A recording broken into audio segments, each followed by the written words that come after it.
Good evening, ladies and gentlemen, and welcome back to Coaster-net Update. I'm my laughing God, because Andy, we're back. we're back. Like, who are you? Who are you? I don't even know this guy. It's funny. I jumped into the Discord several times over the last week because voting for the Ride Warrior Choice Awards has opened up, and we're getting heckled heavily in there. They think that we're dead, but no, we are alive, and I came and pretty maybe close. we are alive and somewhat well. For those of you who are in Club 98 or the Discord know that Andy and I have been very, very busy lately. You've got the play. I've been swamped with work and whatnot. And congratulations are in order for you again. Another Roberta Raptor on the way this time. I know, another one on the way. So things are not going to get any easier here. That's for sure. Having two little Rugrats, but I will say this, Danny. I will say this a little story about little Robert Raptor. So like he's probably been to more theme parks than Rob Dole has, at least in his whole life at this point. Well, he's collecting his carousel credits. He's got like 6 or 7 carousel credits already. I think he's at 7. Nice. So if we're gonna get to the coasters eventually here. But he's been we got to catch people up with what's going on because we haven't done a show in like 3 months. I know, right? So he's been to Cedar Point, obviously. He's been to Great America. He's been to a number of different zoos, and then he also went to Worlds of Fun this past October. So he's made it to Worlds of Fun already. That's the place that you always seem to end up, and yet again, here we are, and you found your way to Worlds of Fun. And I'll tell you what, we stayed in the cabins at Worlds of Fun, and it was an amazing time for like Cedar Point. Like you get a cabin at Cedar Point. I usually don't do them because a medium-sized cabin's like $300 a night, a big one's $600 a night. Like at Worlds of Fun, it was like $150 a night, and I'm like, oh, this is kind of cool. It'll be right next to the park, right out back outside of Mamba. And did their haunt event, and their haunt event was actually really, really good too. So I was, I'm considering maybe that's a trip I make every year. Let's just cut this game already of me just happening to Worlds of Fun every year and just make it a thing. Just make it a thing, right? So that's one of my favorite parks. But yeah, so little Robert Raptor collecting credits, and he's now tracking roller coasters. So we went to Great America like last weekend for the closing weekend before Holiday in the Lights or Holiday in the Park or whatever. Okay. And he's like tracking roller coasters. Like he'll sit there and just watch X-Flight go around the whole track. I saw that. You sent me that video. Yeah, he's tracking coasters now. And for the Christmas tree we put up, I got a little Ferris wheel, like Village Ferris wheel thing.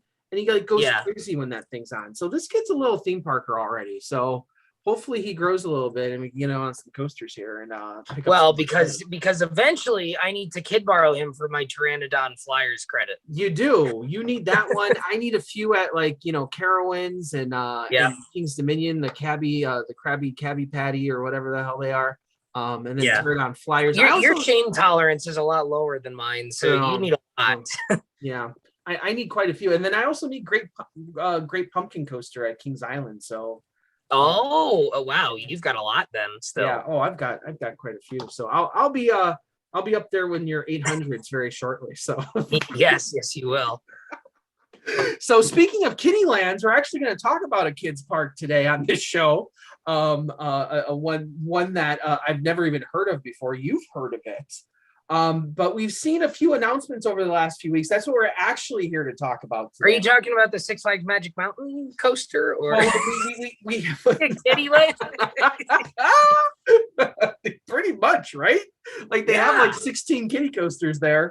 But Daddy, Six Flags Magic Mountain, does this make them the best coaster park in the nation? No, not even close. I don't even think it puts them in the top 5 yet. But they did announce at Magic Mountain a brand new RMC single rail. Is it really brand new? I mean, it's Jersey Devil with an extra turn. Brand new is a strong word. It's new steel being put up. It's called Wonder Woman. What's the tagline on this one? Flight of Courage. Is it Okay. Flight of Courage? We'll go with that. That sounds Flight well. of Courage. So I guess the Wonder Woman theme is kind of cool. Like I like that they're using Wonder Woman more. It kind of fits with the, and I also like having the different taglines, even though like we're joking about it a little bit, having Golden Lasso versus, Flight of Courage, gets rid of this. Well, at least Goliath it's not like Goliath, where when you say Goliath, you have to ask like which one, and there's like 40 of them. Like at least now with the subtitles at least kind of mean something, because we've got Wonder Woman Golden Lasso coaster. We've just got the Wonder Woman coaster, which is the free fly at Six Flags Mexico. We had Green Lantern and Green Lantern First Flight. So we have a little, kind of missed the boat on Joker. But we they're kind of at least diversifying the names, even though they're reusing the characters. Yeah, in the Joker one, if it wasn't for that stupid RMC at Discovery Kingdom, I'm okay with them calling one type like the Joker. Like if all the the only oddball is the fact that they called one of them Batman the Ride, which just happened to be the first one, which just confused everything. And Fiesta Texas has a Batman clone, but they call it Goliath. So it's just so all over the place at that point. But that's fine. What's now? I've heard people. I've been a little bit out of the loop. I'm not going to lie. So I've heard people talking about that this one is going to have a little bit of a difference in it, how it ends. So it's Jersey Devil. Start with Jersey Devil. Yeah. And Jersey Devil is basically in a very long, thin line. From a bird's eye view, it's very, very long and narrow. The station for this one is basically off to the side. You make a right-hand turn out of this. I'm not sure if I think you make a right-hand turn out of the station to go up the lift, similar to how you do on Behemoth, where you make like a roughly 90-degree turn to go up the lift. And then after you do the two little hops at the end, or the several hops at the end, Jersey Devil, you go up to the brake run, you go down, you do a 180, and you come back into the station. On this one, after you do that little hop, you're going to go up into like a bank turn that takes you to the left, and then the brake run is there off to the left, and then you're going to turn back into the station in like a roughly 180 fashion, and then the station's there. And that's basically out of two things, I think, necessity for spacing, to reuse the Green Lantern station, because I think they're reusing the Green Lantern station, or at least parts of it. So they wanted to reuse that. So that was a constraint. And then I think by doing this, they might have the ability to get an extra train on there. Jersey Devil, I've seen run with 2. I've seen run with 3. I think they actually have 4. And I think there actually is a way to run 4 because of the mid-course brake run. I don't know if this gives them the ability to put a 5th, or if they'll even have a 5th, but it probably allows you to have another stage, I guess, because if the station's long enough, you can have 2 in the station, 1 loading, 1 kind of staging, and then you could maybe have another like staging out at the base of the lift, like Leviathan or Fury does. I don't know any of this for fact. I'm just postulating. But perhaps it gives you the opportunity to put another train on there and lengthen the brake run. And if you want to get technical, it gives you extra length to claim the longest single rail coaster, which they have. And it seems like for whatever reason, they've made this one 1 foot taller, so they can claim tallest and fastest, and then longest. So technically, blazing up those records. Well, technically it is all of those things. So, that, and that's fine, whatever. At the end of the day, I really like Jersey Devil. I know that it's somewhat mixed, but generally positive reviews. I really, really enjoyed it. I thought it was a very well-rounded ride. Not the most intense or out of control RMC out there, but certainly a very good addition. It's my favorite coaster at that park now. I very much enjoyed my rides on it. So as far as Six Flags Magic Mountain goes, I think it's a solid addition. I don't think it'll be the best ride at that park. I think that title will remain reserved for X2. I don't even know if it would be second or third. But I would put Jersey Devil above Twisted Colossus. So if I just run that through the algorithm, then maybe it would be third for me at Magic Mountain behind X2 and Tatsu. Yeah, and I think that's where the competition is at this point is between those two. And that's good. That's Yeah, good. But that's for also sure. proof that. But that's also proof that Magic Mountain still isn't Cedar Point, because quite honestly, this ride would only be maybe the fifth or sixth best ride in Cedar Point, yeah, like Magnum probably blew. and that's okay. The next ride we're going to talk about is that we'll talk about the other RMC last, because that seems to be the most exciting of the new additions thus far. We have this at Coda-Land, a park that, did they have rides before this? Like, well, Coda-Land is like brand new. So for those of you who don't know Coda, Coda is Circuit of the Americas. It's in the Austin area of Texas. It's generally been like an IndyCar Grand Prix. I don't know if Formula One's been there. I'm not too up to snuff on the racing outside of NASCAR and dirt track here in the Northeast. But it's a road course. It's a long road course. It was added to the NASCAR schedule for the first time this year. People have been clamoring for them to go there, and they've been building it up as sort of a destination racetrack. And they've started to build rides. I don't know if they're like in the parking lot or like they're part of the parking lot. I'm not too familiar with Coda-Land, but I know someone enjoy this story. I just went on a site and it says that they're getting raptor attack from Lightwater Valley. Yes, I did know that. So they are. I did know that. And they're calling it, I think, Texas Wildcat. Which makes sense. So yeah, they've got a couple of small coasters, and they're trying to build it up. And a couple people were asking us why we didn't do a video on the new ride entertainment thing when it came out that this wasn't the Defiance coaster that's going into Glenwood Caverns. And one, we were busy, but two, in hindsight, it's kind of probably not a big deal that we didn't do one, because the ride's just kind of okay. It's, again, some chintzy records. But I mean, the thing with Coda-Land, when the tease for ride entertainment came, it was, again, breaking down the article. It was year-round park. It was going to be a late, or it was going to be a late. It was going to be a late 2022 opening. They said something that's going to have people racing there. So people were speculating it would be a racing coaster. But Mike and EB over at Coaster Radio said, well, what if it's actually going to a place that has like races or whatever? Because if it's a late opening, it's got to be year round. So that really kind of narrowed it down quickly. Wasn't going to be Knott's. They already have an Infinity coaster. Wasn't going to be any of the SeaWorld parks because they already have additions going in. Magic Mountain announced their coaster, and Fun Spot Atlanta announced their coaster. So it really kind of narrowed it down to Disney or Universal, who's not getting an Infinity coaster, let's be honest. So it really narrowed it down to either the Florida Fun Spots somewhere in Las Vegas or somewhere else that's not an amusement park. And we know that some racetracks have put in thrill attractions like the Ring Racer over at Nürburgring in Germany. May it rest in peace. Though that there was that weird park in Daytona, like across the street from the racetrack. So Mike and EB had speculated perhaps it was going to like Daytona Super Speedway, where the Daytona 500 is. And then I started throwing out ideas of other racetracks that are year round. Las Vegas has a speedway right outside of the city. Phoenix is where the last race of the year is, so that could have worked. And there's not really there's castles and coasters, but that's about it. But then I thought, oh wait, Coda-Land. Coda-Land, they're actually building those the park there.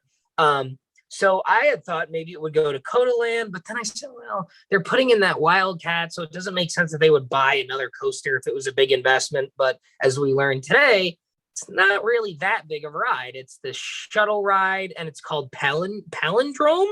Yeah. Is that what it's called? Which, for those of you who don't know what that is, it's something that is spelled the same way forward and backwards. So race car, radar, go hang a salami, I'm a lasagna hog. Those are all good examples of palindromes. So try it. Okay. I think the biggest shocker out of this announcement, though, and I know the one that got Kyle and Brad in the Discord and and on Club 98 really started is the fact of the location, and that is Austin, Texas. And they've already predicted that this is the end of the world, that Austin, Texas is getting a theme park, which... Well, but the thing is, they already have a theme park. Like, they're a year or two late to the punch on this. No, well, not really, because like they didn't have coasters yet. Like they're just getting the coasters. Yeah, I mean, they really only had like an SBF visa before this year, because I have a friend who lives in Austin, and she's actually been to Coda Land. She went earlier this year. So yeah, I mean, it's gonna be fine. I mean, it's gonna be a fun ride, I'm sure. You know, there's some pretty cool Gerslauer Infinity shuttle coasters over in Europe that look pretty cool. Schlageren, I have no idea if I'm pronouncing that right or not, has that Gold Rush one, that purple one. There's the other one called Mystic. I think that's at Wallaby Rhone Alps in France. So there's a couple of cool ones over there that look kind of neat. So it certainly will be a first of its kind for the United States. So, you know, we'll see what happens. You know, it should be a fun ride, hopefully. Before we get to the last one here, I also saw today, I don't know if you saw this, that the Hot Wheels park in Arizona, the new Hot Wheels park that's going in. They're putting in the Hyper GTX. Yeah, the Chance rides there, and one of them's going to go upside down too, which was the big story out of that, because Chance hasn't really done the inversions yet. Right. Their new stuff.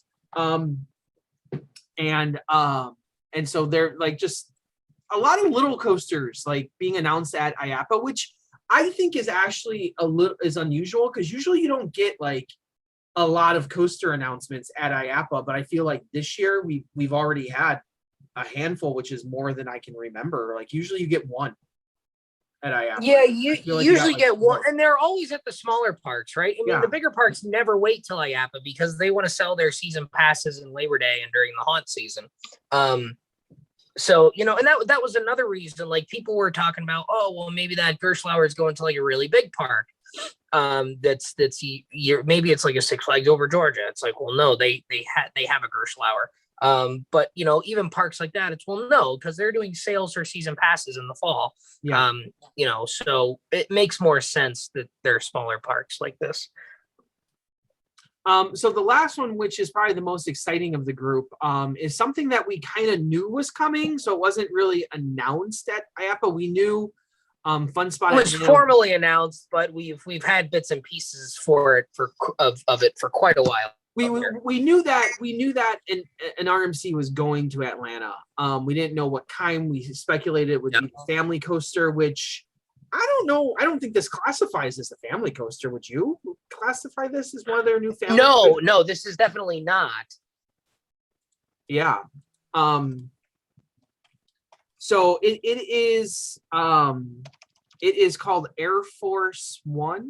Is it one or just Air Force? Well, it's called Arie Force One because of the Fun Spot founders. John Arie Sr.? Oh. So it's named after him. So it's Arie Force One. Now, when I think Arie, because I'm a '90s kid, and when I was in high school, you know, everybody shopped at Hollister, American Eagle, Abercrombie, and the young girls sort of spin-off clothing line of American Eagle was called Arie.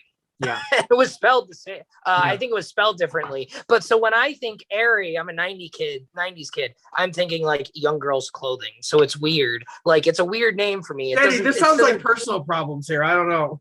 No. That's just it's a brand. I'm used to. I know. I'm just laughing. No, it's weird because when I hear it, I think of it as a brand name. So it's like kind of weird. Like I can't get past the roadblock, and it's named after somebody, which is interesting. I get it. They probably can't call it Air Force One. I'm sure they can't. Like because of like the Jordans would be my guess, are probably copyrighted that. So yeah. I'm sure they can't actually call it Air Force One. So, you know, it's neat. I like it for something like this to have a park kind of do something a little, it kind of reminds me, to be a little bit more serious about it, it kind of reminds me of the Candemonium, where at first when it gets announced, like, it's kind of weird, but it kind of, it's unique and it fits where it goes. I mean, Candemonium isn't so weird a couple years later now, and the ride's pretty good. And this is going to be the same thing. The ride's going to be pretty good. At least it looks like it. So at some point, we're going to forget about the name, and the ride's just going to be really good. And like when I first saw the pictures of it, I kind of like, I immediately go to, okay, this looks a lot like Goliath. And you made the point of that this is like Goliath unraveled, because Goliath kind of like weaves in on itself over and over to fit like a smaller footprint. And this is more of an out and back style, but it has a lot of the same elements. It has the same look with the lift hill and the 0G stall, has the same look of that, has a lot of the same, like has some airtime hills in there. But I'm just looking at the stats right here. And it says 154 foot lift hill, 64 miles an hour, 83-degree first drop, the largest 0G stall in America, which another new record, I guess. Yeah, I mean, it's got just from Goliath, it's got the big stall, it's got they're calling it the Raven Truss drop or whatever the hell they're called. I don't have it in front of me, but they're stealing the inside Raven turn and outside Raven turn from like X2 and the 4D coasters, and they're calling it that. So it's got a dive loop type thing, it's got the stall thing, but then we've also got we've got a high speed low to the ground turn at the far end, which is pretty cool. We've got a high speed barrel roll, which will be kind of cool. If it's anything like Velocicoaster's Mosasaurus roll, I mean, that's going to be pretty cool. And we've got some big airtime hills, which is good. And we've got a little bit of a quadruple down, which should be pretty cool. So we've got a lot of nice elements. You've even got that nice big swooping outside bank turn that like kind of like what Steel Vengeance has in the first half there. And I went to this park earlier this year after the news that they were getting a RMC. We didn't know what it was going to be, but I've seen where this is going, and I kind of said to Sue, there's like a swampy area. I think on the southern part of the property, I want to say. And I was like, well, that could be where the RMC is going.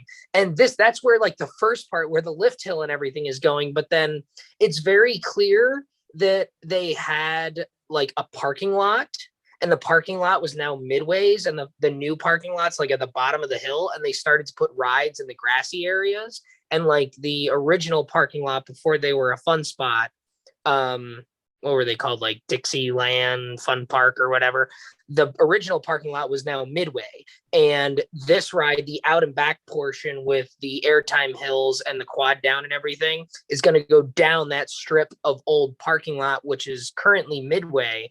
And then there's a big long building, which is like a restaurant, and I think there's laser tag in there. It's going to go over that and do the barrel roll and the turn behind that, and then come back down that strip of old parking lot, which is where like the Ferris wheel currently is, and there's rides on either side of it.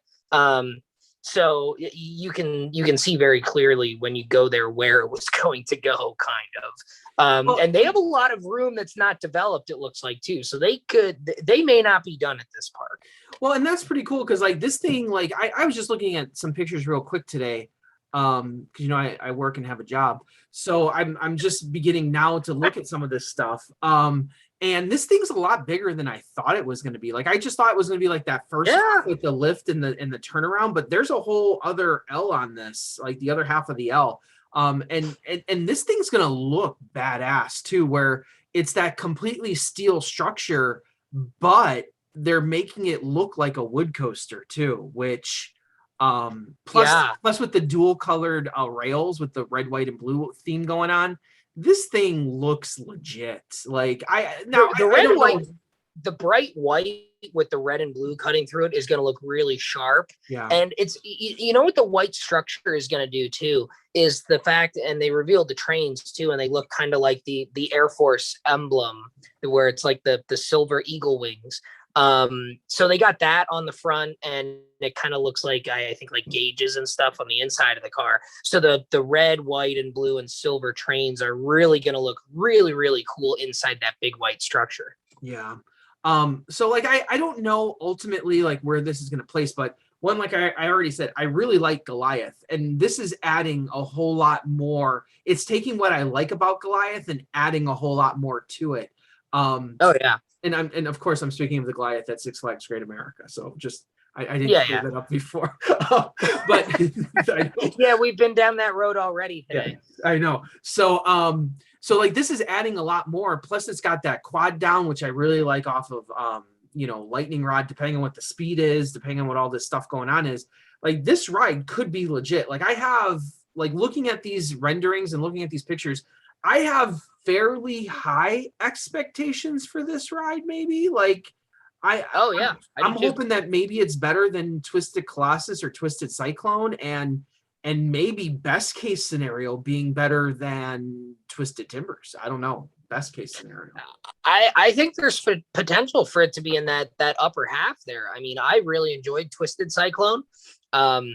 And so I think this is going to give Twisted Cyclone a run for its money for best RMC in the Atlanta area for sure. Well, that yeah, I think that I think that's going to be the immediate debate that we get into when this ride opens. It's not even a debate, as like this might be like this is a competition for the best coaster, I think.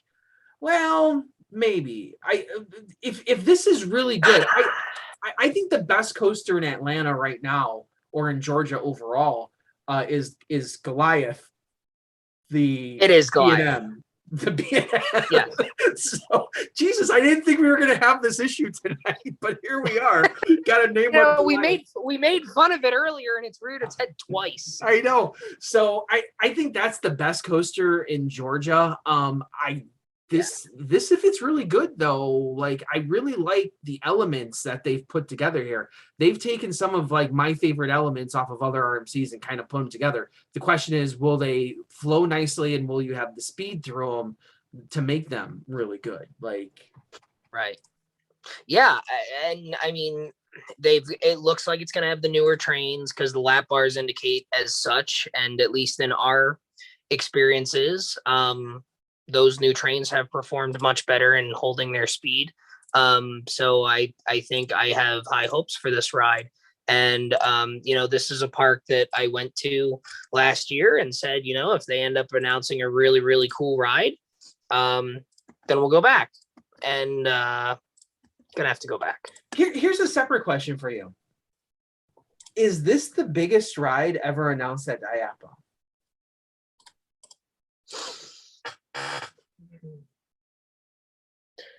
And do you need to change your Thrilling 32 ballot at this point?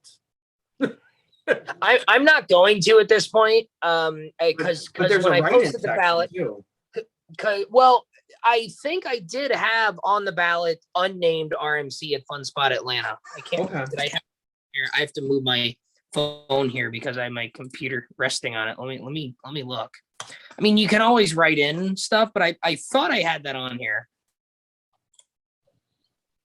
Because this is a lot bigger than... So it's listed as unnamed RMC at Fun Spot America Atlanta. And what are the other candidates right now? So it'd be Wonder Woman Flight of Courage. It would be Pantheon, Iron Gwazi, and Icebreaker for the third year in a row, and Emperor. Guardians of the Galaxy Cosmic Rewind is supposed to be opening up late next year. Dr. Diabolical is on there. Aquaman for the third year in a row. There's a couple others in Europe that are probably worthy of being considered if we didn't have the North American bias. But it's funny because Iron Gwazi won this award 2 years ago, didn't win last year because Velocicoaster did, and now it might win again this year. so it's someone in the Discord made the point that winning most anticipated new ride for multiple years is a hard one to do. And I said it's even harder to win it 2 out of 3 years and not win the middle year. Take a year off from winning and then win it again. So that's a very real possibility. But I don't know. I don't know. A lot of our folks seem to be excited for Pantheon. So I don't know. I think, but all of a sudden here, like this is like a pretty nice class of coasters all of a sudden, just out of nowhere. Like, well, yeah, and really out of like kind of at the fault of COVID, we're kind of getting a couple of pretty good 2020 coasters in Iron Gwazi and Pantheon, and solid supporting cast there, and then we're getting basically a Jersey Devil clone, which we know is a pretty good ride, and then Arie Force One. All of a sudden 2022 is going to have some pretty solid coasters, to your point. Yeah, all of a sudden out of nowhere. And I'm trying to think what other big coasters were announced at IAAPA. Wasn't Gatekeep one of this wasn't like Gatekeeper announced at IAAPA, or the deal? No, the deal was made at IAAPA, but they never announced it at IAAPA. Was there? But I'm trying to think of other like big coasters that have been announced at IAAPA, and we've had rides announced at IAAPA, like Triotech stuff, or at least, things like that. But I can't think of the last time a really big coaster has been announced at IAAPA because they all the parks do their own teaser campaigns now. Yeah, I remember there being one before, but I can't put my finger on it, and I can't remember what it was. I remember writing. I'm blanking, and I'm blanking on what the last big one was. Someone in the comments will probably let us know. But I'm blanking on what the last big one was. And it's certainly been a while that, and it wouldn't have been at like a big chain park recently, because they've all been doing their own stuff now. Yeah. So really, IAAPA's been a big hit so far with coaster announcements, at least, and all of a sudden here we're looking at a nice little class of coasters coming up. Hopefully things actually open up this year, but it seems for all intents and purposes that things will open. Did they give a date for this opening for Air Force One? I don't recall seeing a date. I do not know the answer to that. I'm just reading this article right now. No. This guy says, I predict this to be a top 5 coaster in America. Well, that's a big prediction there. That's top 5. That's a big prediction to say top 5. Yeah, you're gonna have to maintain that 64 miles an hour through the whole thing. Which, if it does, you might be right. It might be a top 5 coaster. Yeah, but yeah, I don't know about that one, but you never know. Here, we'll say it right now. I think Arie Force One will be in the Thrilling 32 next year. Oh, how about that? I think that's I think that is a very 20 coaster. I'm hoping it's a top 20 coaster. I think that's a very safe prediction. Here's a better question for you. Here's a better question. Okay. And I know we haven't been here in a while, so I haven't talked to you in a while either. So will this be better than Iron Gwazi? The sheer speed that it looks like Iron Gwazi has, I don't know. Iron Gwazi, Iron Gwazi has. What's that? What's that listed at? The Iron Gwazi speed, because this is 64. Iron Gwazi's got to be in the 70s. It's 200 feet tall. 76, so it's a good 10 miles an hour faster. Yeah, and the off-ride test videos that we've seen of Iron Gwazi taking some of those elements with the speed it does and the way it maintains the speed, because it's not an overly lengthy ride, Iron Gwazi is. No.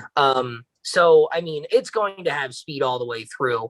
I don't know. Iron Gwazi looks like it's going to be pretty balls to the wall. I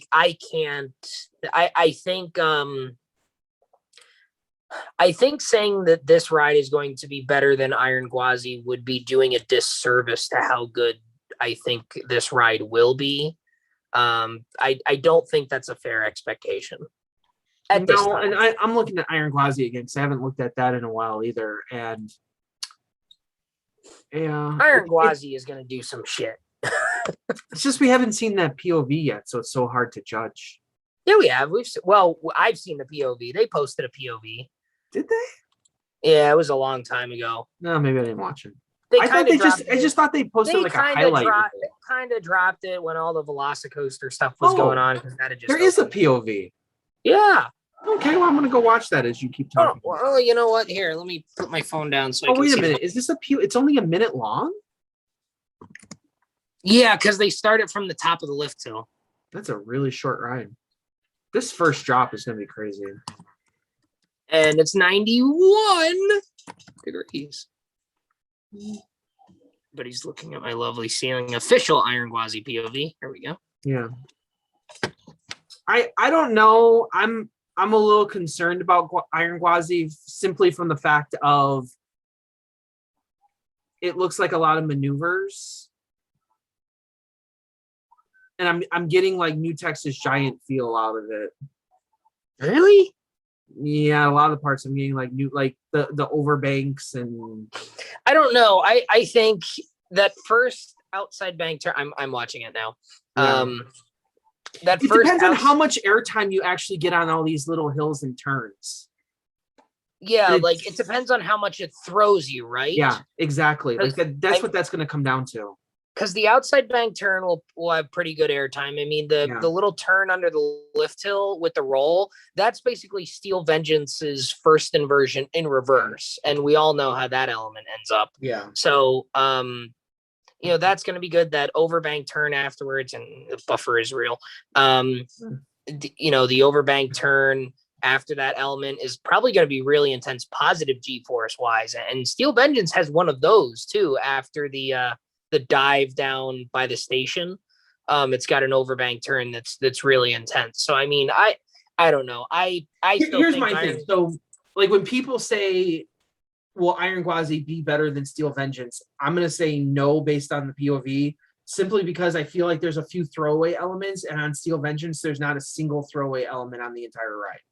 Well, I don't know if there's necessarily